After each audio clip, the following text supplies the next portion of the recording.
아멘. 피곤하시죠? 잠깐 한번 어깨 한번 이렇게 돌까요? 네, 그래요. 좀 이렇게 쭉 기재 펴셔도 됩니다. 네, 좀 이렇게 하시고요. 오후 시간에 많이 졸리신 분 있으면 뭐 사탕 하나 드셔도 괜찮습니다. 이렇게 하시고. 네,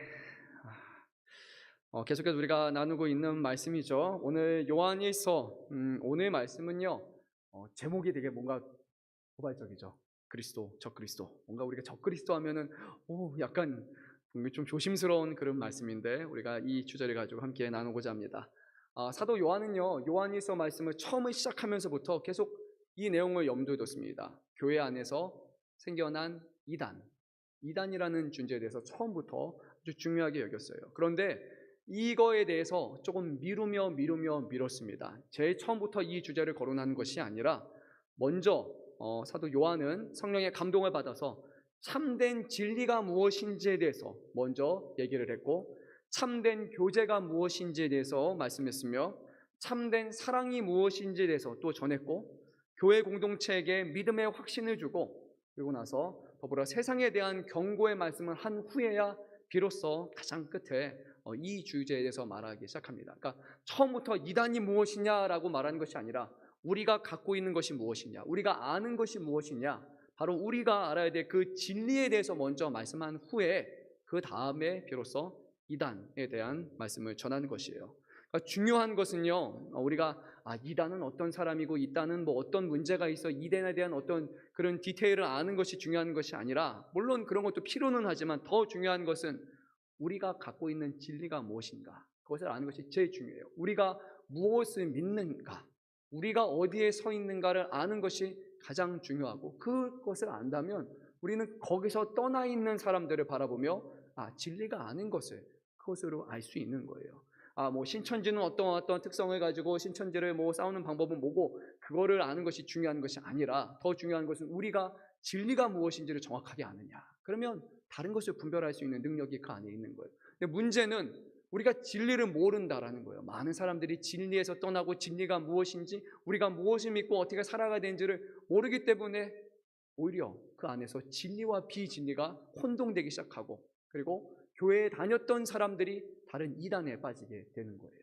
믿지 않는 사람들이 빠지는 경우보다 믿는 사람들이 더 쉽게 다른 이단의 사상에 빠질 수 있다는 거예요. 문제는 우리가 뭘 알아야 되는지를 모르고 있는 것이에요.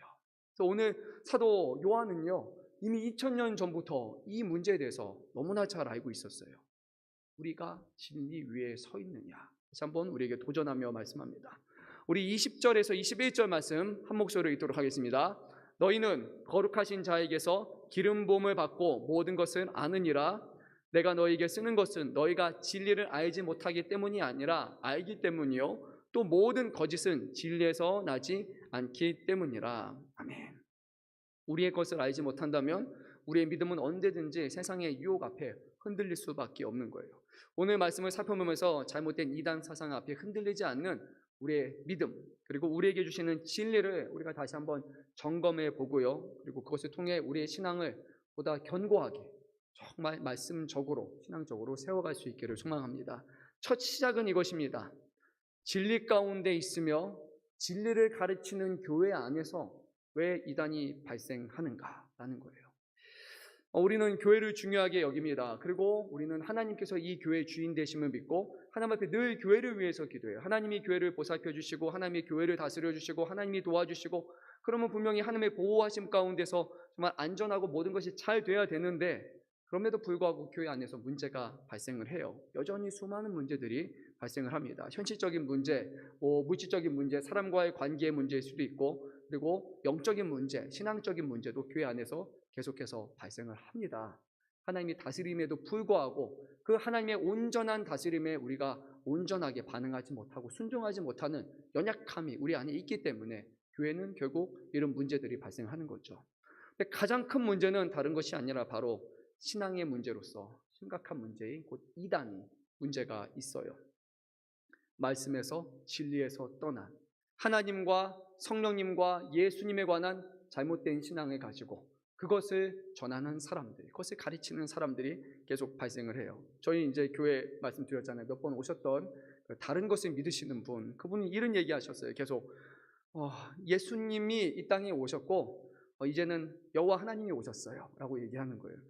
아니, 여호와 하나님이 왜 오십니까? 예수님으로 부족하셔서 세상을 구원하기에 예수님의 죽으심과 부활이 부족하셔서 이제는 여호와 하나님께서 친히 오셔야 됩니까? 그럼 예수님은 하나님께서 보내신 영이시고 하나님께서 보내신 분임에도 불구하고 그래도 예수님으로 부족하다면 결국 하나님은 우리를 구원하실 수 있는 능력이 없으신 분이 아닙니까? 라는 정말 말도 안 되는 그런 걸로 이어질 수밖에 없음에도 우기는 거죠. 하나님이 진짜고 예수님으로는 부족합니다. 하나님이 오셨어요. 여호와 하나님이. 우리는 그것을 이단이라고 말해요. 하나님으로 예수님이 하나님이 아니라고 믿는 것, 성령님이 하나님이 아니라고 믿는 것, 그것이 바로 이단인 거예요. 그런데 이 1세기 당시에서도 하나님에 대한 문제가 발생한 것이 아니라 예수님에 대한 문제가 많이 발생했던 거예요. 하나님은 당연하게 하나님이지만 예수 그리스도가 하나님이시라는 것, 하나님이 보내신 하나님의 아들이시라는 것을 사람들이 믿지 않는 그런 문제가 발생했어요. 근데 오늘 말씀을 보니까요, 이거는 당연한 것이라고 성경은 말하는데요. 18절, 19절 말씀을 보면 이단이 교회 안에서 발생하는 것은 당연한 것이다. 그렇게 일어날 수 있다라고 그렇게 성경은 말해요.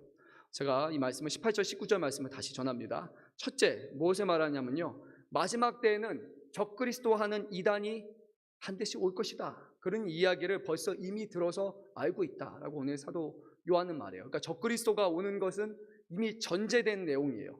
마지막 때가 되면은 예수님이 말씀하신 것처럼 그때가 되면 사람들이 거짓을 전하고 그런 사람들이 교회 안에서 발생할 것이고 이단이 발생할 것이고 그런 것에 빠져 넘어가는 유혹된 사람들이 많을 것이라는 그 말씀처럼 적그리스도가 반드시 있어요. 두 번째는요, 떠난 이들은 믿음을 저버린 사람들이 아니라 이들은 애초부터 우리와 온전한 사귐이 없었던 사람들이라. 그들은 하나님 안에서 하나됨이 없었고 예수 안에서 그리스도 안에서 온전한 믿음 안에 하나 된 적이 없던 사람들이 바로 이단이다라고 이렇게 18절 19절의 말씀에서 전합니다. 네, 먼저 한 가지 마지막 때에 대한 내용을 언급하고 말씀을 좀 더 풀어서 전하고자 하는데요. 마지막 때가 되면 적그리스도와는 이단이 올 것이다. 그러면 이 마지막 때는 과연 무엇을 의미하는 것일까요? 우리는 아마 많이 들어서 알 수 있을 거예요. 마지막 때, 그때는 바로 이미 시작한 그 종말의 때, 그것이 말하는 거죠. 더 정확하게 말씀드리면 이 종말의 때, 마지막 때는 예수 그리스도의 죽음으로 시작이 되어서 세상이 예수님을 따르는 자들을 대적하는 시기를 거쳐서 우리가 아는 것처럼 역사의 끝에 있을 최후의 부활과 심판을 앞둔 그 완성될 바로 그 시기, 그때가 이 종말의 때를 가리키는 건데, 이 마지막 때를 향해서 가면 갈수록 점점 더 많은 적그리스도가 나타난다라고 성경이 말씀하고 있어요. 그러니까 이것을 다시 말씀드리면요, 이단들이 있는 이유는 왜 이단들이 있는 것일까? 그것은 지금이 마지막 때이기 때문에 이단이 있다는 거예요. 마지막 때가 아니면 이단이 없다. 이것이 오늘 성경이 말씀하는 바예요. 예수님이 오시고 그리고 예수님이 부활 승천하시고 이제 마지막 때가 지금 펼쳐져 있기 때문에 시작이 됐고 아직 끝이 나진 않았지만 그 시작된 종말의 때에는 반드시 적그리스도가 나타나게 된다. 그리고 우리는 그 이단들을 바라보면서 지금이 정말로 주님이 말씀하신 마지막 때군요 라고 우리는 알 수 있다는 거예요. 이단들이 발생하는 또 다른 이유는요, 지금이 마지막 때, 또 다른 말로는 예수님이 정말로 이 땅에 오셔서 죽으신 것이 참된 사건이기 때문에 비로소 이단들이 발생한다는 거예요. 이해가 되시나요? 그러니까 예수님이 죽으셔서 부활하시고 마지막 때가 시작되지 않았다면 이단들은 발생하지 않는 것인데, 지금 이단들이 발생한 것을 보니까 실제로 마지막 때가 이 땅에 도래하였고 마지막 때라는 것은 예수 그리스도가 이 땅에 오셨다라는 것이 참되다는 것을 의미하고 그분의 죽으심도 참되다는 것을 의미하고 그분의 부활하심도 참되다는 것을 의미하고 그가 하늘에 승천하신 것도 참되다는 것을 의미하고 다시 오실 것이라는 모든 말씀이 다 참되다는 것을 역설적으로 의미해요. 그러니까 아이러니하게요, 이단의 존재는 오히려 예수님의 존재를 증명하는 거예요. 이단이 있기 때문에 정말로 예수님의 이 땅에 오시고 부활하시고 승천하셨다는 것이 사실이라고 우리는 말할 수 있는 거예요. 이런 거예요. 악을 보면 선의 존재를 알 수 있듯이, 어둠을 보면 우리는 빛이 무엇인지를 알 수 있듯이 이단을 보니까 무엇이 참된 진리인지를 우리가 알게 되는 거예요. 그전에는 오히려 몰랐지만, 뭐가 진리인지 몰랐지만 가짜를 보니까 진짜가 더 진짜인 걸 알게 되는 거예요. 오늘 말씀에서 적그리스도라는 표현이 등장하는데 이 말은요 헬라어로는 안티크리스토스 복수형이죠. 근데 여기서 안티라는 거 예전에 우리 많이 들어봤죠. 안티 뭐 안티바이러스 안티 뭐뭐 하잖아요. 그래서 안티를 빼면 그리스도 그리고 안티 적그리스도. 다른 말로 하면요 적그리스도는 그리스도를 믿는 사람들 그리스도인으로부터 나온 거예요. 그리스도인이 있는 곳에 적그리스도가 있다라는 것이 오늘 성경이 말씀하는 바예요. 물론 우리는 대중적인 종교 문화에서 이 적그리스도라는 표현을 요한계시록에서 등장하는 백성들의 그런 적대적인 폭력을 행사하는 그런 통치자 또는 666이라는 그런 숫자와 자꾸만 결부시켜서 그렇게 생각하는 경향이 있지만 오늘 요한 1서에서는 사도 요한은 그렇게 말하고 있지는 않아요. 어떤 마지막 때에 오는 그런 괴물의 숫자나 아니면 그런 엄청난 엄청난 그런 인물, 그런 사탄과 같은 숫자를 의미하는 것이 아니라 교회 안에서 진리를 부정하고 교회를 흔드는 이단 사상을 가진 사람들을 통칭해서 적그리스도다라고 그렇게 불러요. 그래서 한 명의 적그리스도가 아니라 많은 적그리스도가 교회 안에서 일어났다라고 말씀하고 있어요. 이것을 잘 말한 그런 신학자가 한 명 있는데 바로 4세기의 인물인 맹인 디디모라고 불리는 알렉산드리아의 뛰어난 신학자가 있었는데 적그리스도에 대해서 이렇게 그는 말했습니다. 오직 진리를 들은 후 거짓 분파에 가담한 자만이 적그리스도로 불린다. 그들이 지금 적그리스도로 불리는 것은 잘 들어주세요. 이전에는 그들이 그리스도인이었기 때문이다. 충격적이지 않습니까? 처음부터 적그리스도로 존재한 것이 아니라 그리스도인인 사람들이 진리를 들었음에도 불구하고 진리에 대적하는 사람이 되었기 때문에 그들이 적그리스도가 되었다는 거예요. 교회 바깥에서 나타난 것이 아니라 교회 안에서 예수를 믿습니다라고 했던 우리들이 그 예수 안에 온전한 믿음을 잃어버릴 때, 예수에 대해서 의심하기 시작할 때 우리는 그리스도인에서 적그리스도인이 되어버린다는 겁니다. 그냥 교회를 반대하는 세력이 아니에요. 진리를 들었음에도 진리를 반대하고 왜곡하고 진리를 훼손한 목적으로 거짓 분파나 다른 것에 가담한 사람들이 적그리스도예요. 교회 안에 있다고 해서 우리 모두가 다 영원한 그리스도인이 아니라는 거예요. 그리스도인이라 불렸던 사람들 중에서 일부가 적그리스도가 된 것처럼 지금 우리가 진리 안에 바로 세워지지 않는다면 우리가 적그리스도가 될 수 있다는 겁니다. 이단은요 저 멀리서 시작하는 것이 아니에요. 교회 안에서 시작해요. 진리를 들었으나 온전히 알지 못한다면, 예수 그리스도와 아버지를 안다라고 얘기했지만 빛 가운데 걸어가지 아니한다면, 아들과 아버지와 그리고 형제와 자매의 온전한 사귐이 없다면 결국 이들은 그리스도인이 아니라 적그리스도인이라는 거예요. 교회를 수십 년 다닌 것이 중요한 것이 아니라, 교회 생활을 잘하는 것이 중요한 것이 아니라 하나님의 말씀과 태초부터 계셨던 말씀이신 예수 그리스도의 말씀을 알기에 힘쓰며 또 그 말씀을 통해 아버지와 아들과 그리스도의 사랑을 깨닫고 경험하며 이에 대한 당연한 반응으로서 말씀에 순종하는 그런 빛의 삶을 살아가고 성도 안에 온전한 사귐과 교제가 없다면 그 신앙은 언제든지 그리스도인에서 적그리스도인으로 바뀌어버릴 수 있는 거짓 신앙이고 아주 얄팍한 신앙이라는 겁니다. 한번 우리의 신앙의 삶을 돌아보면 좋을 것 같아요. 우리는요 정말 하나님 앞에 나는 그리스도인입니다 라고 말할 수 있습니까?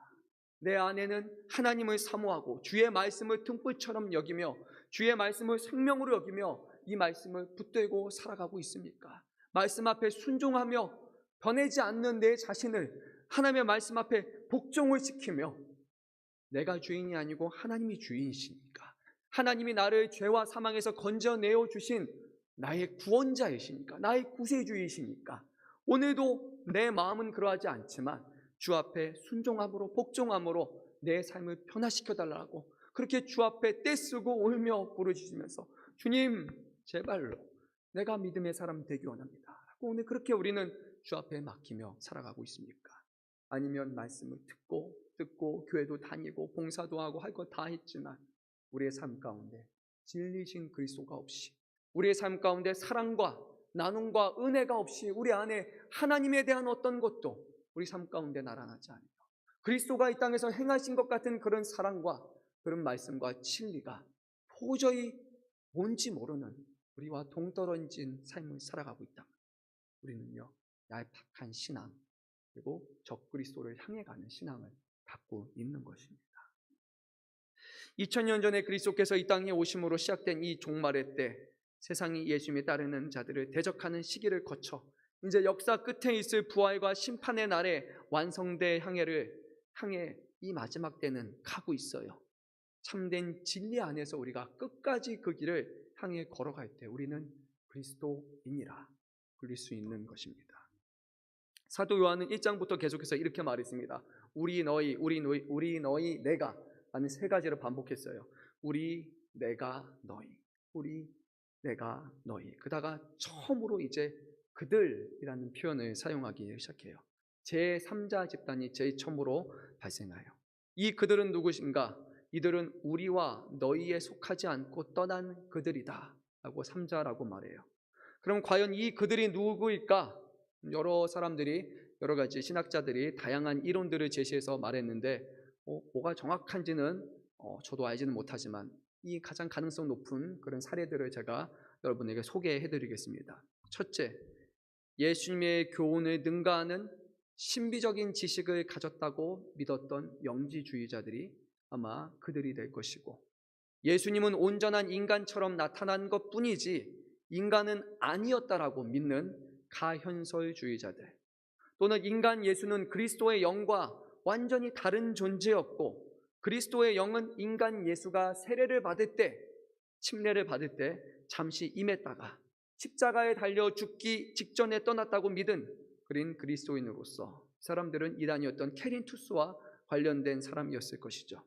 또 예수님의 인간적 사역과 속죄의 죽음을 무시하고 대신 성령의 신령한 지식의 원천으로만 강조했던 그런 그리스도인들, 예수님과 상관없이 신비적인 성령의 경험만을 사모했던 이들이에요. 또한 기독교 공동체에서 떠나서 그리스도를 믿는 믿음을 결국 포기하고 다시 회당으로 되돌아간 유대인 그리스도인들, 이들 모두가 결국 가능성이 있습니다.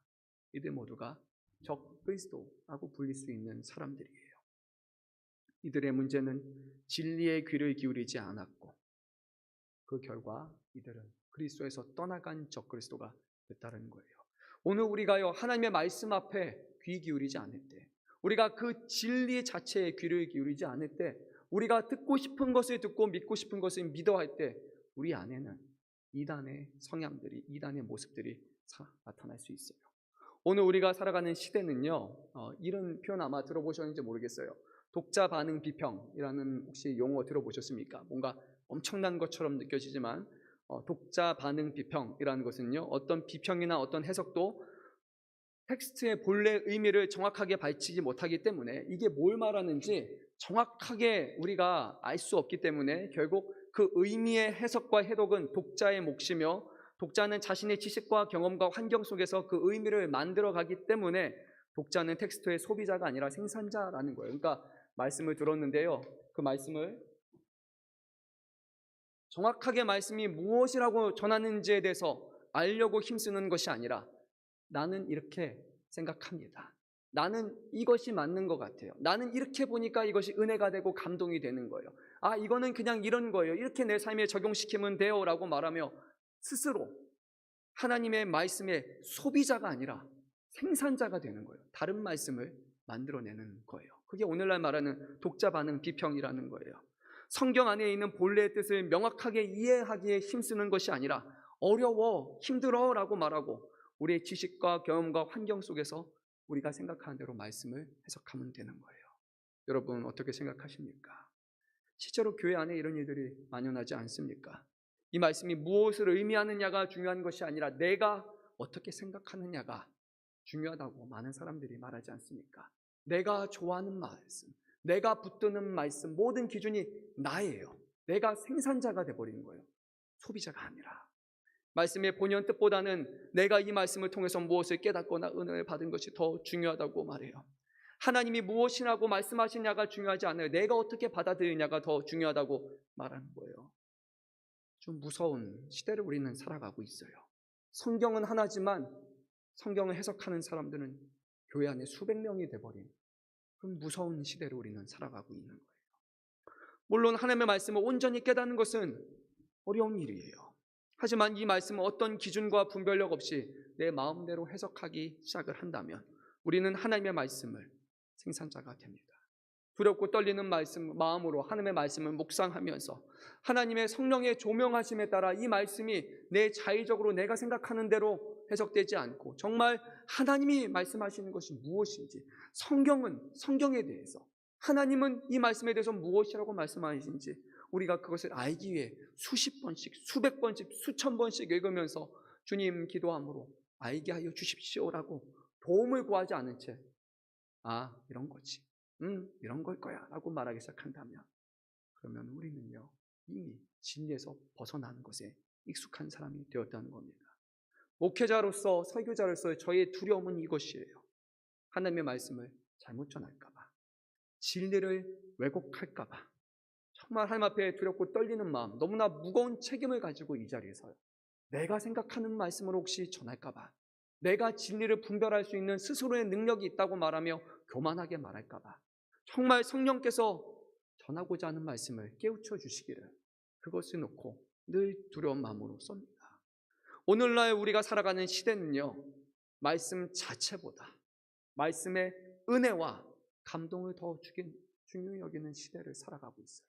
이곳에서 진리가 선포되는 것에 감격하고 기뻐하는 것이 아니라 그 말씀이 얼마나 잘 포장되고 그 말씀이 얼마나 우리에게 감동을 시키며 우리의 마음이 어떤 뭉클뭉클한 것들을 주며 그 말씀을 통해 하나님의 사랑을 알게 하는 그런 방식으로 전해줄 때 사람들은 이것이 하나님이 하시는 것이다 하고 그렇게 말해요. 아니에요. 말씀 자체에 있는 거예요. 그 말씀이 진리이기 때문에, 그 말씀이 변함없는 진리며 그 말씀 자체가 하나님이 하시는 능력이기에 우리는 포장된 것이 아니라, 은혜롭게 만들어진 것이 아니라 진리 안에서 우리는 반응하게 되는 것이에요. 진리로 인해서 우리는 변화되어야 하는 것입니다. 사랑하는 성도 여러분, 하나님의 말씀 자체로 감사하십니까? 하나님의 말씀을 볼 때마다 마음이 두근두근 하십니까? 하나님 말씀 앞에 정말 그렇게 살아가지 못하는 내 자신이 부끄럽기도 하고, 그럼에도 불구하고 사랑하시는 하나님 앞에 정말 감격하고 감사합니까? 하나님, 또 나는 죄인이고 이 말씀으로 살아갈 능력과 내 안에 어떤 선함도 없다라는 것에 하나님 앞에 눈물을 흘리며 하나님 도대체 어떻게 해야 됩니까? 라며 하나님 앞에 부르짖으며 도우심을 구하는 모습이 우리 가운데 있습니까? 정말 하나님의 말씀을 더 온전히 분별하여 알기 위해 하나님 앞에 기도하고 능력을 구하고 있습니까? 사랑하는 성도 여러분, 오늘 사도 요한은 이렇게 말합니다. 만약에 우리 안에 성령이 계신다면 우리는 진리의 말씀을 알 수 있을 것이다 라고 말합니다. 다른 말로 하면 우리 안에 진리를 우리가 온전히 알지 못한다면 우리 안에 성령이 계시지 않다라는 거예요. 우리 한번 20절 말씀 합독하겠습니다. 너희는 거룩하신 자에게서 기름 부음을 받고 모든 것을 아느니라. 여기서 거룩하신 자는 누구를 가리킵니까? 성령을 말씀하는 것이고, 모든 것을 아느니라는 결국 너희 모두가 다 진리를 안다라는 것을 의미해요. 성령 곧 기름 부음의 결과는 진리를 아는 것이다. 성령이 우리 안에 함께 하실 때 우리는 진리를 분별할 수 있게 된다. 진리를 거짓으로부터 분별해낼 수 있는 그 내적인 능력이야말로 바로 기름 부음이고 성령의 능력이라는 거예요. 그것은 또 다른 말로 성령의 조명하심을 의미하는 거예요. 성령의 조명하심은 성경에 대해 이루어지는 성령의 그런 지속적인 사역, 우리 안에서 끊임없이 지속적으로 깨우쳐 주시는 그 조명하심을 의미하는 거죠. 예수님께서는 성령에 대해서 뭐라고 말씀하셨습니까? 어디 신비적인 능력이라고 말씀하시지 않았습니다. 예수님은 성령은 바로 하나님이 보내신 영이고 자신의 영이라고 말씀하셨습니다. 성령은 스스로에 대해서 말씀하지 아니하시고 오직 예수 그리스도에 대해서 증언하신다라고 말씀을 하셨어요. 예수님께서 스스로 말씀하시지 아니하시고 아버지께 듣고 본 것을 전하시는 것처럼 성령은 예수님에 대해서 증거하시는 영이다. 성경은 분명히 말씀하고 있어요. 성령이 하시는 사역은 우리 안에 그리스도를 드러내시는 것이고, 그리스도의 말씀을 깨우치게 하시는 것이고, 그리스도가 우리 안에서 살아계시도록, 그분이 우리의 삶을 변화시키도록 이끄시는 분이 성령이시다라고 말해요. 성령에 대해서 말씀하면서 예수님께 대해서 말씀하지 않거나 예수님과 상관없는 것처럼 그런 일에 대해서 성령의 역사라고 말한다면 그것은 예수님을 부정하는 것이고 예수님이 증언하신 하나님을 부정하는 것이에요. 얼마 전에 이제 노회가 있었는데 저희 잘 아는 동기 목사 정택주 목사님을 이제 만났어요. 그 신천지에 대해서 되게 많이 얘기하신 분인데 아마 기회가 되면 한번 저희 이단 관련해서 세미나로 초청을 할 그런 생각이 있습니다. 근데 최근에 뭐가 다시 이제 화두가 되느냐? 이게 요즘에 다시 또 화두가 된다는 거예요. 혹시 아십니까? 임파테이션이라고 해가지고요. 베니 흰으로 시작했죠. 쫙 하면 갑자기 어떻게 됩니까? 막 홍해가 갈라지듯이 차차차차 막 사람들이 쓰러지는 거예요. 여러분 어떻게 생각하세요? 넘어진 적 혹시 계십니까? 나는 넘어졌던 사람이 있다. 이거가 성령의 능력이고 성령의 역사라고 말하는 거예요. 그래서 제가 예전에도 한번 얘기했지만요. 성령의 역사, 성령의 능력이라면 그곳에는 무엇이 드러나고 증거되어야 됩니까? 예수 그리스도. 자, 쓰러지면 예수 그리스도가 어떻게 나타납니까? 우리가 거기서 쫙 해서 쓰러진 것과 예수님이 우리 안에서 나타나신 것과 예수님의 능력이 나타나시고 예수님의 살아계심과 역사하심과 그분의 말씀이 우리 안에 나타난 것과 거기서 이렇게 휘둘러서 넘어진 것과 무슨 상관이 있습니까? 잘 생각해야 됩니다. 성령의 역사하심은 성령의 충만하심이라는 것은 단순히 감정적인 것을 의미하는 것이 아니라 눈에 보이는 어떤 신비적인 현상을 의미하는 것이 아니라 그리스도가 우리 안에 충만하시는 것을 의미하는 거예요. 그분의 말씀이 우리 안에서 믿어지지 않았던 말씀이 믿어지는 것이고 분별해내지 못했던 그 말씀이 우리 안에서 온전히 깨달아지는 것이고 그분의 앞에 우리가 복종케 되시는 그 역사가 성령의 역사라는 겁니다. 그냥 막연한 성령이 아니에요. 이해 안 되는 거 다 성령의 역사, 이해가 안 되는 거 성령이 하신 것 그게 일 아니에요. 그게 적그리스도라는 거예요. 성령은 그리스도의 보내신 영이시고 성령께서는 자기 자신을 드러내는 것이 목적이 아니라 그리스도를 우리 안에 충만케 하시는 것이. 성령의 조명은 사도들을 통해서 주신 말씀에 근거하며 자의적인 해석이 아닌 성경이 성경을 증언하고 성경을 통해 성경을 해석하는 그 과정을 통해서 성령께서 이 성경의 의미를 우리에게 보다 정확하게 말씀하여 주시는 것을 통해 가능하다는 거예요. 사랑하는 성도 여러분, 성령의 조명하심을 위해서 우리는 하나님의 말씀을 묵상해야 되고 하나님 앞에 이 말씀이 이해가 될 수 있도록 이 말씀을 할 수 있는 능력을 달라고 우리는 기도하고 간구함으로 나아가야 되는 거예요. 저도 말씀을 준비하면서요 너무 많은 시간, 예전에 저희 원로 목사님도 그러셨는데 뭐를 전해야 될까? 이것을 어떻게 전해야 될까? 고민하다가 저는 도저히 모르겠는 거예요. 어떤 책을 봐도 납득이 되지 않고 그냥 학문적으로 풀어 쓴 거니까 이거는 설교가 아니라 성경 공부는 할 수 있어요. 하나님 오늘 무슨 말씀을 어떻게 하나님 앞에 전해야 됩니까? 도저히 이해되지 않는 말씀에 조용히 말씀을 붙들고 기도하고 묵상하는 중에 생각지 않아 하나님이 끊임없이 말씀해 주시는 거예요. 이 방식으로 이렇게 하는 것이 맞다라고. 그것을 위해서 그 시간을 위해서 얼마나 많이 하나님 앞에 무릎 꿇고 기도하는지 몰라요. 월요일부터 말씀을 보기 시작해서 하나님 어떻게 전해야 됩니까? 말씀을 모르는 게 아니에요. 그냥 조조조조 읽어줘도 되는 거예요. 근데 성경의 해석이 아니잖아요. 설교는 하나님이 우리의 심령을 자극시키고 우리 안에 하나님에 대한 확신을 불어넣으시는 것이고 우리가 이 안에 함께 모여서 주님의 은혜를 구하고 이곳에서 결심하고 결단하게 이르는 그런 능력을 위해서 제가 무엇을 전해야 됩니까? 하나님이 행하시는 것이에요. 성령을 통해서 행하시는 것입니다. 한 주 내내 고민하다가 새벽에 일어나서 주님 어떻게 또 다시 정리해야 됩니까? 가르쳐 주시고 너무 많은 시간을 하나님의 마지막까지 붙잡으시는 것을 저는 많이 보게 돼요. 다 준비했다가도 하나님이 아니야 이거 아니야 라고 해서 다시 반복하는 경우도 많이 있는 것 같아요. 중요한 것은요 하나님의 말씀이 우리 안에 나타나기로 이 말씀이 이해되고 이 말씀을 전할 수 있도록 마지막 전하는 순간 이 자리에 서기 바로 전까지도 하나님 앞에 기도하고 하나님 앞에 준비할 수밖에 없다라는 거예요. 그렇게 하나님의 말씀을 의지하고 하나님의 도우심을 구하지 않는다면 우리는 진리가 아닌 우리가 전하고 싶은 말을 전할 수 있게 되는 것입니다. 하나님의 말씀을요, 붙들기를 간절히 소망합니다. 정말 사도가 아니죠. 우리 다윗이 말했던 것처럼 주야로 하나님의 말씀을 묵상하고 또 묵상하고 너덜너덜해서 너무 많이 봐서 정말 다 아는 말씀, 그래도 그 말씀이 우리 안에서 깨우쳐 주시기를, 우리를 밝혀주시고 인도하여 주시기를 붙들고 붙드는 것이 바로 우리가 해야 되는 것입니다. 하나님의 말씀 읽으십시오. 깊이 묵상하십시오. 구하십시오. 진리를 깨닫게 하시고 우리 안에 넘쳐나는, 이루 말할 수 없는 그런 기쁨을 말씀을 통해서 주실 줄로 믿습니다. 사도 요한은 교회 공동체를 향해서 이미 너희들이 진리를 알고 있다라고 말합니다. 그 근거는 바로 이들이 예수께서 그리스도이심과 예수께서 하나님의 아들 되심을 부인하지 않았기 때문이에요. 다시 말씀드릴게요. 예수님의 하나님의 아들 되심을 인정하고 또 하나 예수께서 그리스도이시다라는 것을 그들은 인정했던 거예요.